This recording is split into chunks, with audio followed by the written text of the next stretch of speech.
Donc pour nous, c'est encore une fois une joie, de privilège qu'on veut remercier le Seigneur, rendre grâce à Dieu, d'avoir le privilège de pouvoir ouvrir sa parole ensemble. Et ça m'arrive régulièrement de penser que on a la liberté d'être réunis ensemble. Il n'y a personne qui nous a empêchés ce matin de venir ici.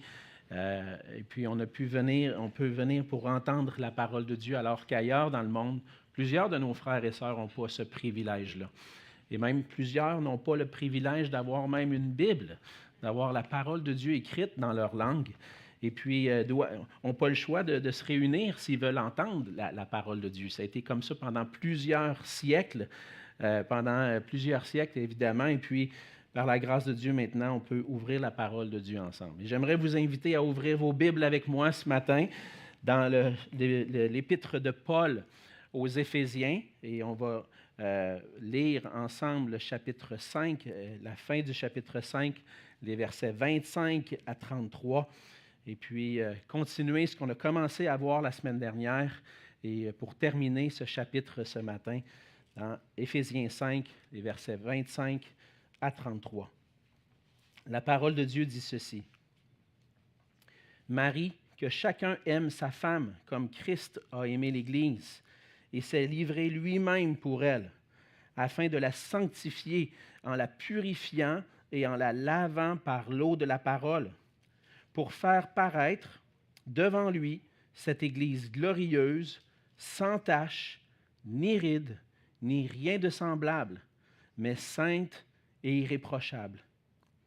C'est ainsi que le mari doit aimer sa femme comme son propre corps. Celui qui aime sa femme s'aime lui-même.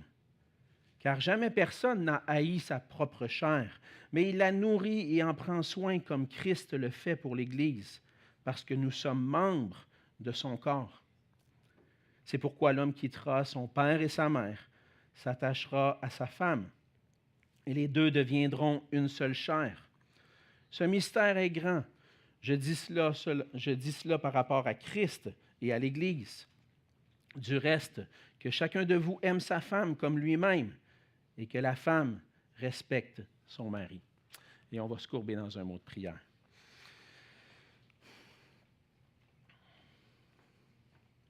Oui, Seigneur, ce matin, on se présente devant toi, Seigneur, avec des cœurs remplis de reconnaissance et de joie pour tout ce que tu as accompli pour nous. Et comme nous l'avons vu à travers ce temps de louange, Seigneur, tu es notre espoir, tu es notre espérance.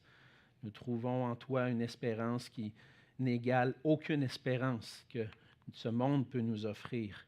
Nous avons cette espérance en toi que nous pouvons être sauvés, pardonnés de nos péchés, mais aussi cette espérance de la vie éternelle, d'avoir cette assurance de notre salut. Et Seigneur, on veut te remercier. Et rempli de reconnaissance et de joie, Seigneur, on veut aussi s'approcher de toi pour t'entendre. Comme le disait le chant qu'on a chanté tout à l'heure, Seigneur, on veut vibrer à ta parole et au son de ta voix. Et c'est vraiment une prière pour chacun d'entre nous, Seigneur, ce matin, qu'on puisse avoir nos cœurs disposés à entendre ta parole, qu'on puisse être à l'écoute, Seigneur, puisses-tu calmer nos cœurs et nos pensées afin que nous puissions être concentrés sur ce que tu veux nous dire ce matin à travers ce passage. Et que cette parole puisse transformer nos cœurs, Seigneur Jésus. Renouveler en nous un zèle de vivre pour toi et pour ta gloire. Sois avec chacun de nous, sois avec mes lèvres, Seigneur. Utilise-moi comme un instrument pour communiquer ta parole efficacement, clairement, et que toute la gloire te revienne. Et c'est dans le nom précieux de Jésus qu'on te prie. Amen. Amen.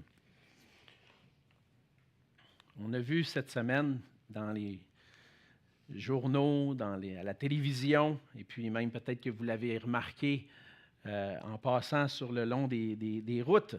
On a vu cette semaine des gens qui manifestaient. Hein?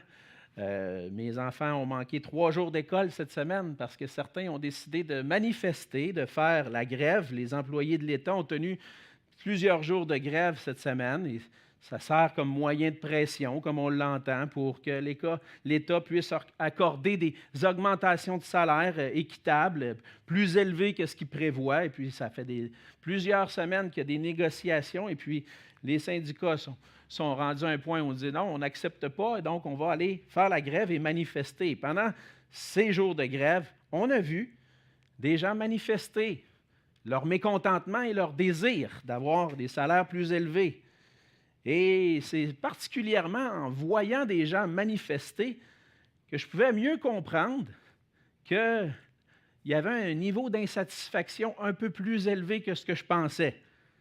Lorsqu'on voit des gens commencer à communiquer, à témoigner, à manifester pour une cause, en général, c'est parce que c'est important pour eux. Et souvent, de l'insatisfaction qui est présentée. Et dans les dernières semaines, on a vu ensemble, dans la parole de Dieu, qu'on a été créés, nous aussi, tous les êtres humains, pour manifester, pour montrer au monde, communiquer, témoigner au monde d'une cause, la cause la plus importante. On a été créés pour montrer au monde la gloire de Dieu. Et cette gloire se manifeste dans tous les aspects de notre vie. Si cette semaine, je pouvais me promener sur la rue et voir des gens insatisfaits, mais normalement, des gens qui me côtoient dans la vie de tous les jours ou qui me rencontrent devraient savoir que je manifeste moi aussi, mais pour une cause, pour la gloire de Jésus-Christ, pour la gloire de Dieu. Et on a vu ensemble que cette gloire de Dieu se manifeste dans tous les aspects de notre vie. Pourquoi? Parce que le Seigneur nous a créés à son image, pour qu'on puisse le refléter, lui ressembler. Et on a vu ensemble aussi que le mariage, le couple, est un aspect de notre vie qui a pour but de glorifier notre Dieu et notre Seigneur Jésus-Christ. En tant que chrétien maintenant, on a des responsabilités. La responsabilité de travailler ensemble à glorifier Dieu dans nos vies et par notre vie de couple. C'est ce qu'on veut faire chaque dimanche lorsqu'on se réunit, ou tout au long de la semaine lorsqu'on se rencontre, parfois en petits groupes, parfois un à un. On veut s'encourager ensemble à glorifier Dieu, à manifester la gloire de Jésus-Christ au monde autour de nous, mais particulièrement dans ce qui nous concerne ce matin, dans le passage, c'est à travers notre vie à deux, mari et femme. Et puis, on a maintenant cette responsabilité de glorifier Dieu. Mais la question, c'est, oui, mais comment je fais ça? Comment est-ce que je vais glorifier Dieu par ma vie? Comment est-ce que je peux glorifier Dieu dans ma vie de couple? La parole de Dieu est là, et elle est utile pour nous instruire. La parole de Dieu, c'est notre livre d'instruction pour savoir comment est-ce que je peux glorifier Dieu. Qu'est-ce que Dieu veut pour moi? Il veut que je le glorifie. Mais comment ça va se passer? Il y a plusieurs contextes. Et dans le contexte de la vie de couple, dans le mariage, c'est un des endroits où le Dieu peut manifester sa gloire et veut manifester sa gloire. Et on a besoin de plonger nos regards dans la parole de Dieu pour se rappeler, s'instruire, savoir comment est-ce que je peux glorifier Dieu. Parce que malheureusement, bien souvent, à travers les circonstances de la vie, on perd souvent de vue l'essentiel, ce qu'il y a de plus important. Et on perd de vue le but ultime du mariage. Dans la lettre aux Éphésiens, on voit Paul rappelle le rôle important de chacun des membres du couple, de l'homme et de la femme. Et ce rôle-là, Paul le rappelle, est directement lié au plan originel de Dieu et à l'œuvre de l'Évangile dans nos vies. Lorsqu'on reçoit la bonne nouvelle de Jésus-Christ, le salut qui se trouve en Jésus seul, comme on vient de le chanter, mais le Seigneur nous transforme pour qu'on puisse vivre à nouveau pour sa gloire. Parce que la chute avait eu pour effet de nous amener à vivre à l'encontre du plan de Dieu, d'aller au-delà de ce que le Seigneur demandait. Si la chute a eu pour effet de nous amener à vivre à l'encontre du plan de Dieu, la grâce de Dieu en Jésus-Christ nous amène à vivre à nouveau dans le plan de Dieu. Pour l'épouse, ça veut dire d'être transformée, et plutôt que de vouloir dominer, comme on l'a vu dans Genèse au chapitre 3, elle est appelée maintenant à se soumettre volontairement et joyeusement au leadership de son époux. Et pour l'époux, ça veut dire de chercher à aimer son épouse d'une manière, comme on l'a vu la semaine dernière, inconditionnelle, sacrificielle, à la manière de Jésus-Christ, de l'amour de Christ pour son Église. Et ce matin, on va aller un petit peu plus en profondeur parce qu'on n'avait pas couvert tous les versets du passage la semaine dernière. Et on va aller un peu plus en profondeur dans l'argument de Paul concernant l'appel de l'homme à aimer son épouse comme Christ et aussi par rapport à la manifestation de la gloire de Dieu dans le mariage. Et on va voir ensemble que l'homme et la femme sont appelés ensemble à manifester au monde la gloire de Jésus-Christ par une relation harmonieuse dans laquelle chacun vit selon son rôle particulier. On reprend là où on avait laissé la semaine dernière. On avait laissé au verset 27, où on avait vu ensemble les versets 25 à 27, où Paul exhorte les maris à aimer leurs femmes comme Christ a aimé l'Église en se livrant pour elle et dans le but de rendre cette épouse glorieuse, belle. Et on reprend au verset 28 et Paul commence en disant « C'est ainsi que le mari doit aimer sa femme comme son propre corps. » Et le mari doit aimer sa femme comme son propre corps. Paul démontre l'évidence de cette réalité. En général, chaque individu s'aime lui-même. Je dis en général parce que je sais qu'à toutes les fois que je dis quelque chose, tout le monde pense aux exceptions. Aujourd'hui, on est dans un monde comme ça. C'est quoi l'exception à cette règle-là, là? Il y a toujours une exception. Mais en général, les individus, les personnes, créées à l'image de Dieu, prennent soin d'elles-mêmes. Ça se manifeste par le soin qu'on apporte à notre être. Et on apporte des soins physiques, des soins spirituels, émotionnels, de toutes sortes de façons. On veut bien se sentir. Chaque personne se lève le matin, en tout cas en général, personne se lève le matin et veut dire « Moi, ça me tente de filer mal aujourd'hui. » Non, personne agit comme ça. Tout le monde, naturellement, le fait même naturellement, même sans même y penser. Je prends soin de moi. Quand je me lève le matin, j'ai soif. Ah, je vais aller prendre un verre d'eau. Je ne réfléchis plus. On ne réfléchit plus à ces choses-là. Si j'ai faim, je vais aller fouiller dans le frigidaire. Y a-t-il quelque chose à manger? Est-ce que ma femme m'a préparé un bon petit quelque chose à manger? C'est pas moi qui fais la cuisine, désolé. Elle est experte là-dedans. Elle a développé une expertise après 20 ans de mariage. Je la laisse faire. Papa, il s'occupe des pogos et des frites. Puis Émile du craft dinner. Ils sont en train d'apprendre. Il est rendu au craft dinner. Peut-être que plus tard, il va grandir. Moi, je n'ai pas été bien plus loin que ça. Mais si j'ai faim, je vais fouiller dans le frigidaire. J'ai faim, je vais manger. Si je me sens fatigué, qu'est-ce que je fais? Je vais trouver une place où je peux m'allonger quelques instants ou peut-être une nuit complète dans mon lit ou à quelque part. Je veux dormir. Mon corps a besoin de dormir. Je vais trouver une place puis je vais m'allonger. Puis souvent, ce n'est pas très long que quand je m'assois, je tombe endormi. Je ne sais pas pourquoi, mais je vieillis peut-être, je ne sais pas. Ma femme a de la misère à écouter un film 15 minutes avec moi. Je m'en tombe endormi. Mais c'est ça, on a besoin de prendre soin de nous, on a besoin de se reposer. Puis si je me sens seul, je vais chercher de la compagnie, chercher à avoir des relations. Si je suis triste, je vais chercher la consolation. Nommez-les les besoins que vous vivez. Puis naturellement, ce que vous allez faire, c'est prendre soin de vous-même, de votre corps, prendre soin de votre santé spirituelle aussi. Et c'est pour ça que Paul dit, c'est ainsi que le mari doit aimer sa femme comme son propre corps. Tous les soins que je m'accorde, tous les soins que je me donne, je dois veiller à ce que mon épouse aussi puisse être bien dans le couple, dans la famille, dans sa vie. Évidemment, je ne suis pas Dieu.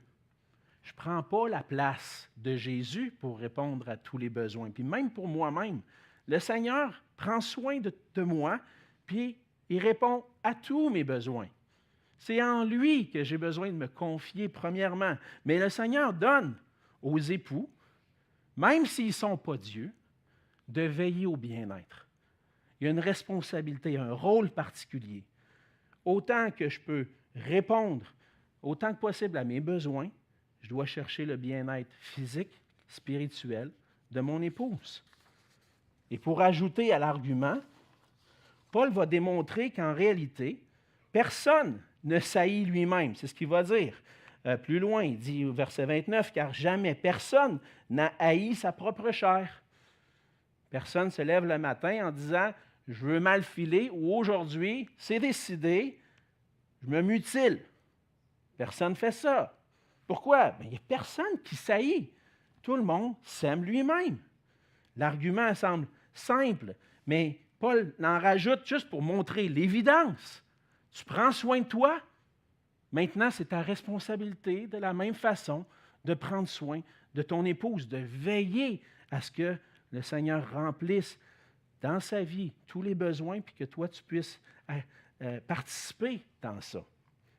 Et pour nous aider à comprendre, Paul revient à l'exemple de Christ et de son Église.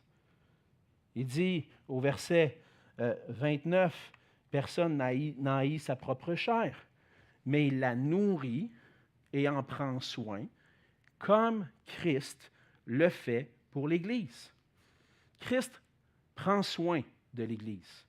Et on a vu la semaine dernière, en détail, tout l'amour que le Seigneur a manifesté pour son Église en se livrant pour elle et s'est sacrifié pour elle.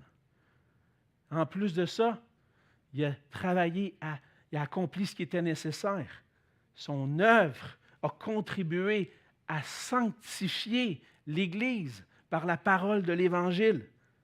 En plus, le Seigneur continue de prendre soin de son Église parce que c'est lui qui l'a bâtie. Et comment il le fait? Bien, il la nourrit par la parole et la prépare pour la rendre belle et glorieuse pour le jour des noces. C'est ce que Jésus est en train de faire présentement. Mais pourquoi le Seigneur Jésus fait ça pour son Église? Parce que l'Église est son propre corps. Cette vérité, elle a déjà été annoncée. Comme Christ prend soin de l'Église, on le voit au verset 30, parce que nous sommes membres de son corps. Cette idée-là dit, l'homme prend soin de son propre corps, doit prendre soin de son épouse. Christ prend soin de son corps. Voici l'exemple. Plusieurs endroits dans Éphésiens, on a vu cette réalité qui a été mentionnée, entre autres au chapitre 1, verset 23, que l'Église, Christ est le chef suprême de l'Église, qui est son corps, la plénitude de celui qui remplit tout en tous.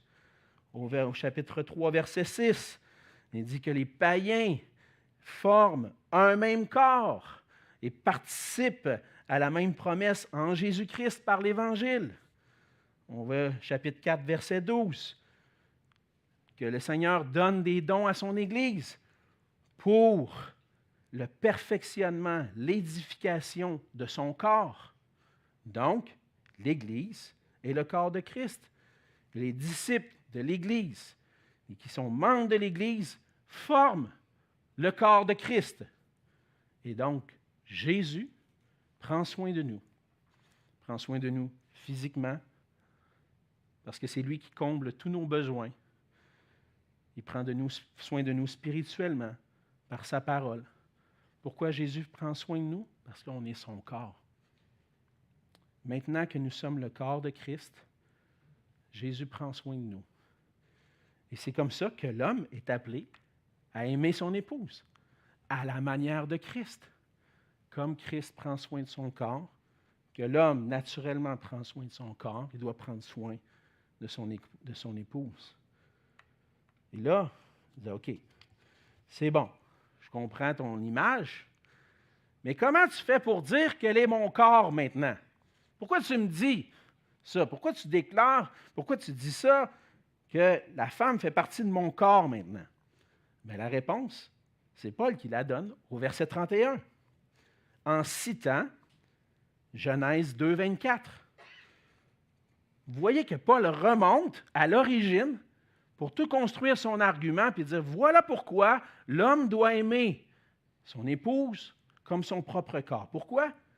C'est pourquoi l'homme quittera son père et sa mère, s'attachera à sa femme, et les deux deviendront une seule chair. On pourrait le traduire aussi, deviennent un seul corps. Ça ne veut pas dire qu'il n'existe plus deux personnes.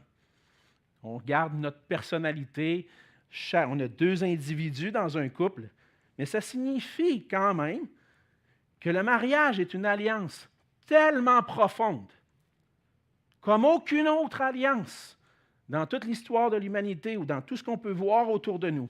C'est tellement profond qu'on peut dire maintenant que ces deux personnes-là qui ont formé cette alliance sont unies, forment un. Ils sont un maintenant. Une seule chair. Et là, c'est ce que ça implique. Maintenant, il n'y a plus deux individus. Je pense à moi, puis elle pense à elle. Puis on continue de vivre nos vies. On est ensemble, mais on continue de vivre nos vies. Non. On a un projet ensemble maintenant. De vivre cette alliance-là. De travailler ensemble pour la gloire de Dieu. Et maintenant, je dois travailler, veiller sur mon épouse parce qu'on est un. Elle fait partie, c'est ma chair maintenant. Voici celle qui est os de mes os, c'est chair de ma chair. Elle est comme moi. Puis le Seigneur nous a unis ensemble. Puis comment je dois faire pour travailler, veiller sur elle, veiller à son bien, prendre soin d'elle comme je prends soin de moi? Bien, je pense que j'ai besoin de m'asseoir puis d'écouter beaucoup.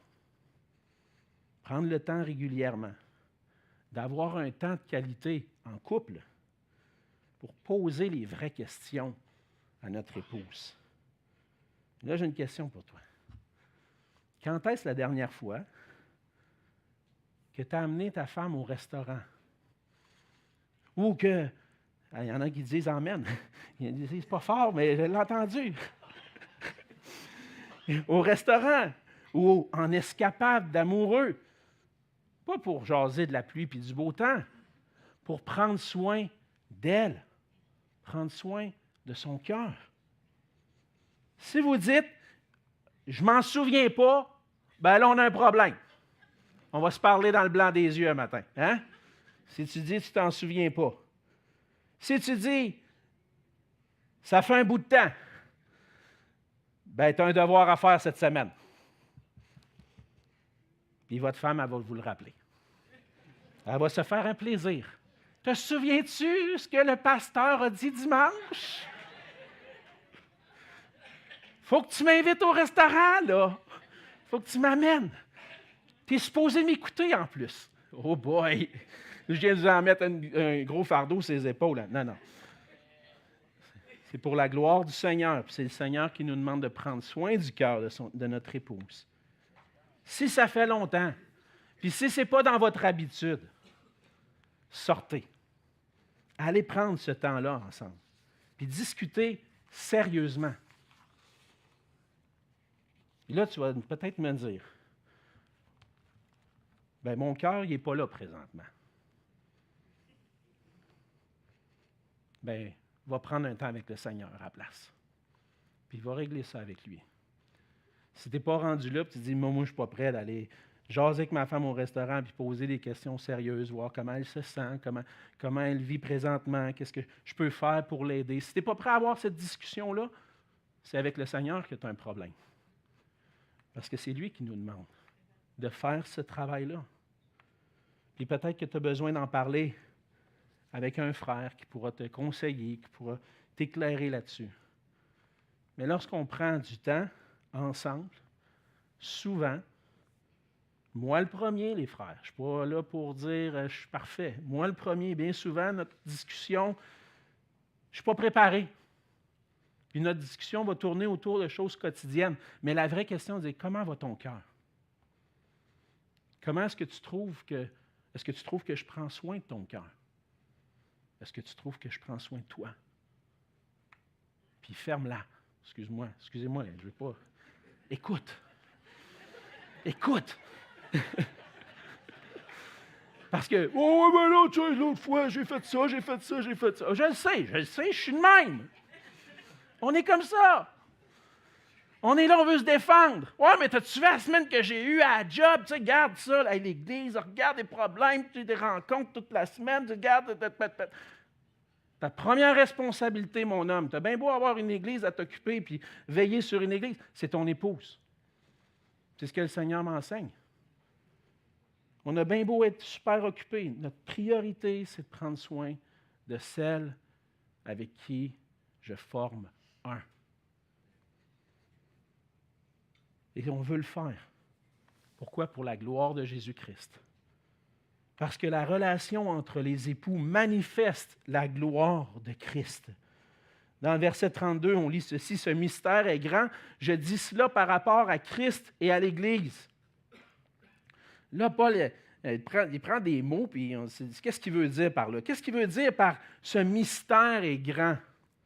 Est-ce que c'est quelque chose qu'on ne peut pas saisir? C'est tellement grand, je ne peux pas le comprendre. Peut-être en partie, mais ce n'est pas vraiment ça le sens du mot mystère dans les Écritures. Puis dans le contexte d'Éphésiens, le mot mystère, on l'a vu déjà, fait référence à quelque chose qui était autrefois caché ou voilé, puis qui est maintenant révélé. Ce mystère est grand, ça veut dire que c'est un mystère qui est profond. C'est quelque chose qu'on ne saisissait pas avant. De comprendre que le Messie qui allait venir allait, à travers ce qu'il allait vivre, se livrer lui-même en sacrifice pour racheter les péchés de son peuple, allait un jour faire en sorte qu'un peuple serait formé. Puis on le lit en Éphésiens 3, verset 6. Ce mystère, c'est que les païens sont cohéritiers, forment un même corps et participent à la même promesse en Jésus-Christ par l'Évangile. Il y a un mystère ici. Que là, on forme un seul corps. Mais plus que ça, que ce corps-là, c'est l'Église. Le corps de Christ lui-même.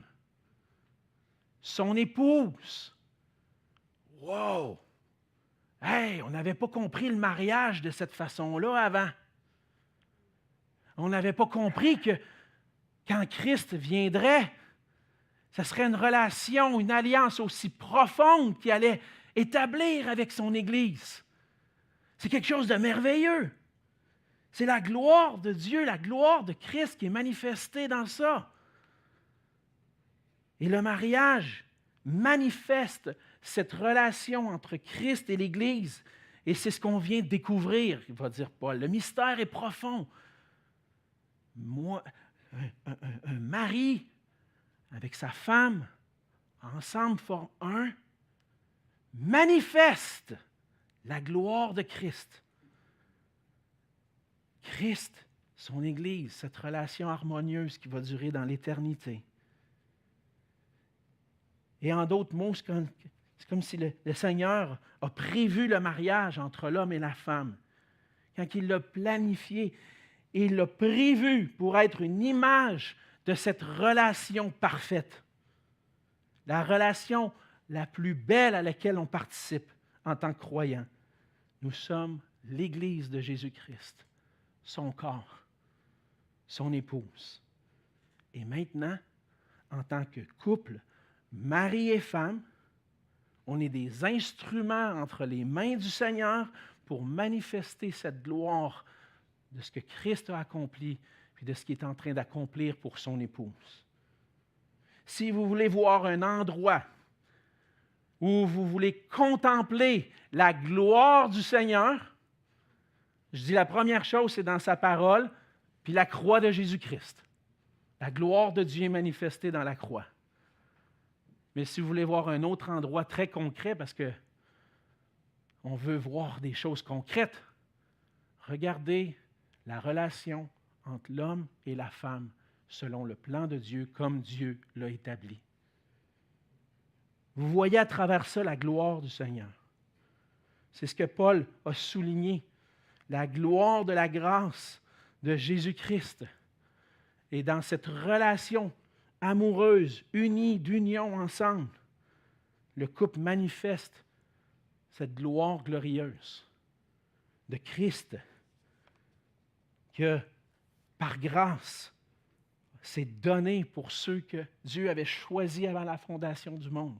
C'est donné pour racheter un peuple pris dans son péché, perdu, un peuple qui a été scellé du Saint-Esprit. Le mariage est là pour manifester la gloire de l'Église et de Jésus-Christ. Puis cette œuvre qui a été accomplie pour nous nous amène à voir que notre vie de couple maintenant sert à manifester la gloire de Christ au monde. Maintenant, ça change complètement ma perspective. Je ne vis plus pour ma propre gloire maintenant. Puis dans mon couple, je ne suis pas là pour juste recevoir. Je ne suis pas là pour que, même si ma femme fait des bons repas, je ne suis pas là pour qu'elle tout le temps soit en train de me servir. Je suis là pour être un serviteur aussi. Je suis là pour me donner, pour l'aimer.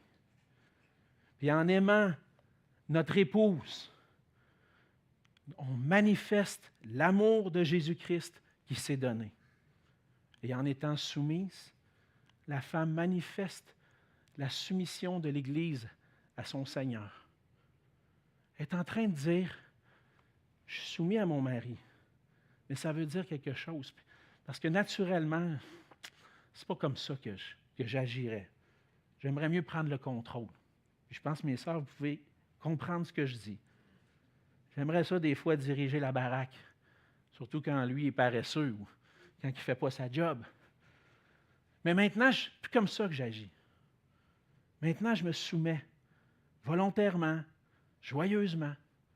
Pourquoi? Parce que je veux manifester par ma vie qu'il y a un Seigneur qui existe. Il y a un Dieu qui existe. Jésus-Christ est mon Seigneur. Puis par ma vie, maintenant, je le manifeste, particulièrement dans mon mariage. Puis le mari dit la même chose. J'aime mon épouse, je veux en prendre soin. Pourquoi? Parce que j'ai un Seigneur qui m'a tellement aimé. Et maintenant, par l'amour que je démontre à mon épouse, je dis au monde, regardez cet amour que Jésus-Christ a eu pour qu'on puisse être sauvés. Les deux ensemble manifestent la relation entre Christ et l'Église et qui démontrent la gloire de Dieu au monde parce que Dieu se glorifie en Jésus-Christ et dans son Église. Donc, dans le Seigneur, votre couple devient un écran pour montrer au monde l'amour et la gloire de Dieu. Un ordinateur, j'ai travaillé avec les ordinateurs longtemps, des fois je travaille encore avec des ordinateurs. Un ordinateur peut très bien fonctionner sans qu'il y ait un écran. Peut-être que vous dites, hey, comment ça se fait? Bien, moi, je le sais.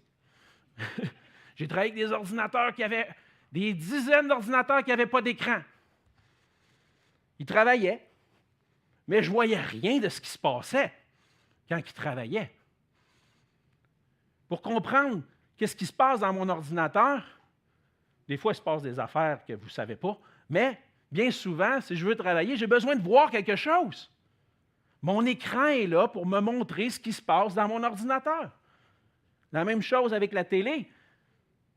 Vous pouvez, si vous n'écoutez pas le hockey, vous n'avez pas écouté le hockey hier après-midi peut-être, hein? Vous ne l'avez pas vu. Mais je peux vous dire qu'il y a eu une game de hockey hier. Vous ne l'avez pas vu. Les Canadiens ont perdu en plus. Blanchissage. Aïe, aïe, aïe. Non, je ne l'ai pas vu, je l'ai écouté. J'étais dans l'auto. Mais il y a eu un match. Il y a bien du monde qui ne se sont pas rendus compte que le Canadien s'est fait planter hier. Pour pouvoir le voir, il fallait que j'allume mon écran au bon poste. L'écran est là pour me montrer ce qui se passe. Bien, notre vie de couple, c'est cet écran-là pour le monde.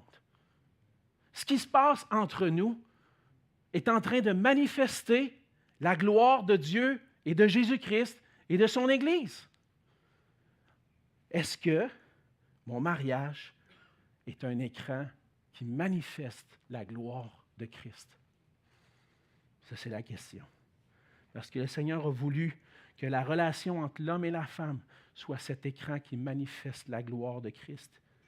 Et si c'est le plan de Dieu que notre couple manifeste, communique, témoigne de la gloire de l'Évangile, on a besoin maintenant d'agir pour que le monde puisse voir. Et pour ça, ça m'amène au troisième point, au résumé de Paul au verset 33. Les époux doivent chacun accepter et remplir leur rôle particulier.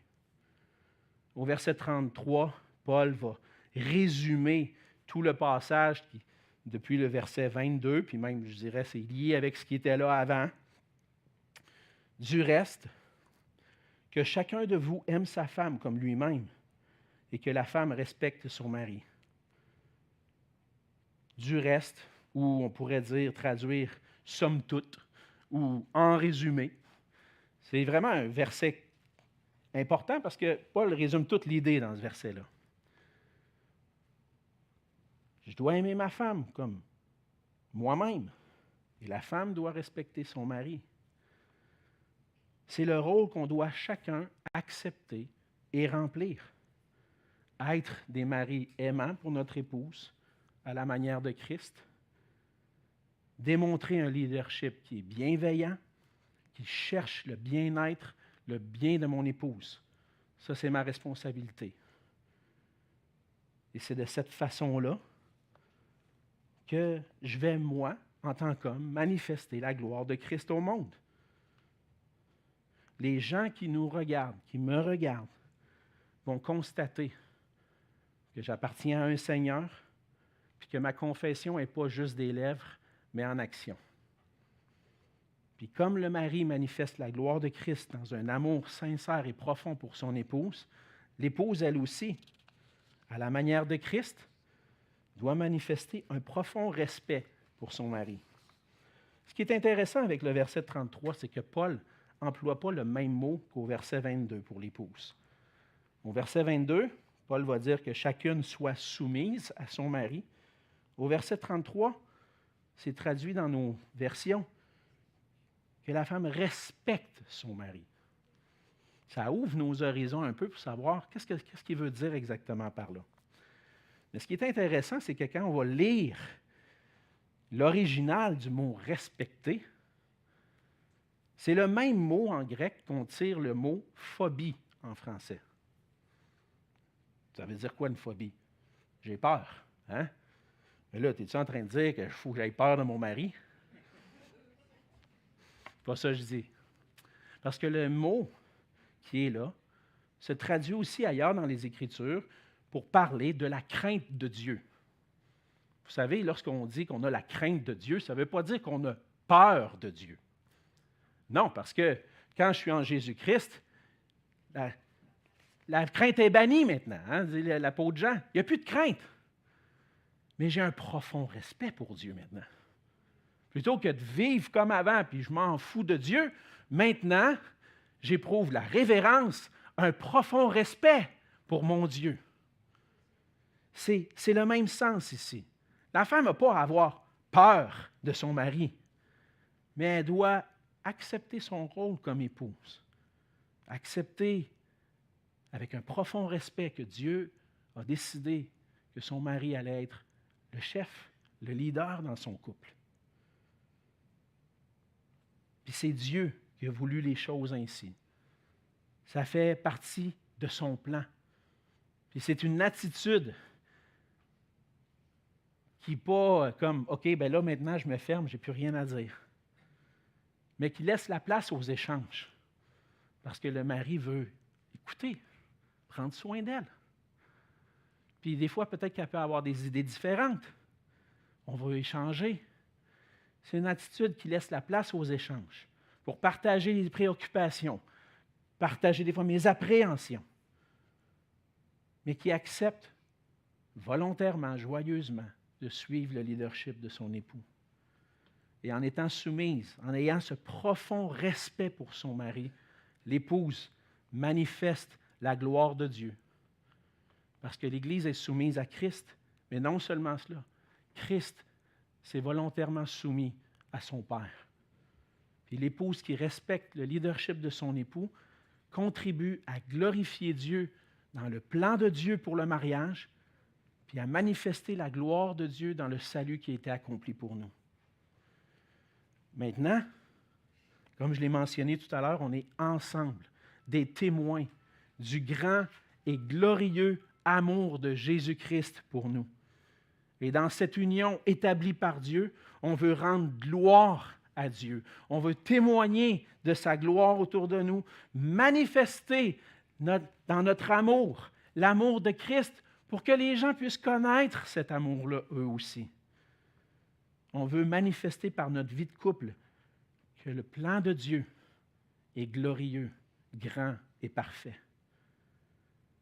Est-ce que les gens autour de vous voient la gloire de Christ dans votre unité? Une bonne façon de savoir, c'est de demander à ceux qui nous côtoient le plus proche. Je ne l'ai pas fait encore, mais je l'ai noté ici. Ça va être mon devoir à moi aussi.